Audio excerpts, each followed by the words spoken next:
قرآن مجید میں 5 جگہ اللہ کے حق کے بعد فوراً والدین کا حق ہے. وَقَضَىٰ رَبُّكَ أَلَّا تَعْبُدُوا إِلَّا إِيَّاهُ وَبِالْوَالِدَيْنِ إِحْسَانًا. تیرے رب نے فیصلہ کر دیا ہے کہ اس کے سوا کسی کی بندگی نہیں کرو گے اور والدین کے ساتھ نیک سلوک کرو گے. اللہ کے حکم کے بعد، اللہ کے حق کے بعد والدین کا حق ہے. سورہ لقمان میں انشکر لی ولوالدیک، شکر ادا کرو میرا بھی اور اپنے والدین کا بھی. اور سورہ بنی اسرائیل میں تو کیا تفصیل آئی ہے. اما یبلغن عندک الکبر احدہما او کلاہما فلا تقل لهما اف ولا تنہرهما وقل لهما قولا کریما واخفض لهما جناح الذل من الرحمۃ وقل رب ارحمهما كما ربیانی صغیرا. اگر تمہارے والدین میں سے ایک یا دونوں تمہارے پاس بڑھاپے کی عمر کو پہنچ ہی جائیں، انہیں کبھی اف تک نہ کہنا، دل نہ توڑنا ان کا، چھاتی چوڑی کر کے بات نہ کرنا، ان سے کندھے جھکا کر بات کرنا، ادب سے گفتگو کرنا. قل لهما قولا کریما واخفض لهما جناح الذل من الرحمہ، اپنے کندھوں کو جھکا کر رکھنا. اور پھر کہنا، اللہ سے دعا کرنا، رب ارحمہما کما ربیانی صغیرا، پروردگار میرے ان والدین پر رحم فرمائیو جیسے کہ انہوں نے مجھے پالا تھا جبکہ میں چھوٹا سا تھا. تو خاندان کے نظام کو مستحکم کرنے کے لیے 3 ڈائمنشنز ہیں. جیسے ایک کمرہ ہے، چوڑائی ہے، لمبائی ہے، اونچائی ہے. پہلے تو شوہر اور بیوی کے درمیان بانڈ آف لو. اب یہ شوہر اور بیوی پیرنٹس بن گئے ہیں، والدین بن گئے، اولاد آ گئی. سیکنڈ ڈائمنشن ایڈ ہو گئی، ادب، عزت. اور بہن بھائی ہے، اخوت، جس کو کہ وہ کہہ رہا ہے جی ویلز بھی، فریٹرنٹی. خاندان کا ادارہ مستحکم. یہاں ایک نقطہ اور بیان کر دوں. لیگل لیول پر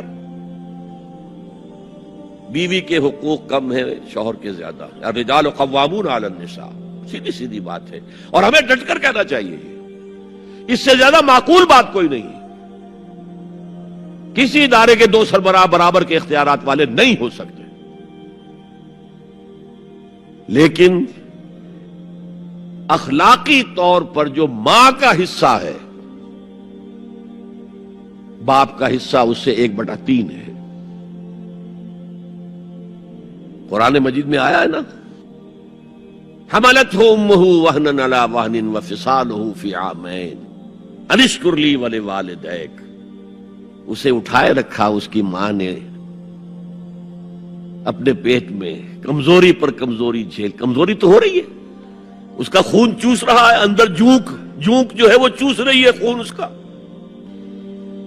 اور سب ماؤں کو تو اتنی نرشمنٹ موجود نہیں ہوتی کہ آپ پریگننسی میں اس کے لیے ضروری نرشمنٹ فراہم کر دیں. وہنن علی وہن، کمزوری پر کمزوری جھیل کر بھی اپنے پیٹ میں اٹھائے رکھا.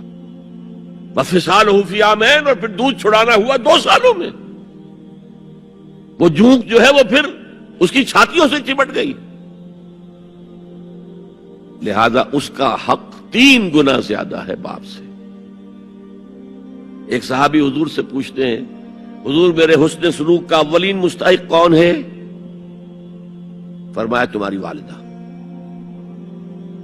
پھر پوچھا ان کے بعد کون؟ پھر کہا تمہاری والدہ.